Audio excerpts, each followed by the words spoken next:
Today we're going to be going over lab 6 and what do we need for this setup. So first thing we need are friction carts, specifically the ones with the plastic bottoms. Then we need our cart masses, a timer, our incline, and our no bounce pads. How do we do this experiment now, David? Okay, so the first experiment is a static situation.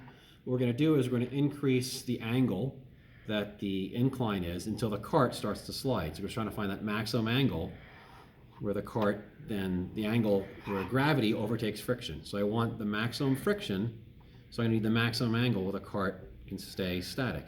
And so somewhere in here, I'm still now we're right there. If it's exceeded the maximum angle, so now gravity beat friction. So I'm going to place the cart back until I find that maximum angle. When I find the maximum angle and exceed it, it's going to slide. So I'll put the cart back, lower it a little bit, and see it's still sliding. So I've gone well over. Now right there, it looks like that's my maximum angle.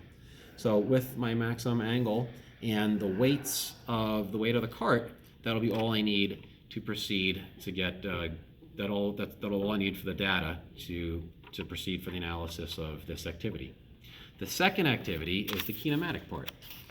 So next on the back side is the kinematic situation. So now what I want to do is I want the cart to go down the incline. But I don't want to simply exceed that maximum angle, because you see right here, the speed looks like it's somewhat steady. And so what we need is a situation where it's going to accelerate, and a constant acceleration the whole way. And that most likely is almost no acceleration except at the instant where it starts to move. So I want to go to a steep enough angle that it's believable that it's speeding up the whole way.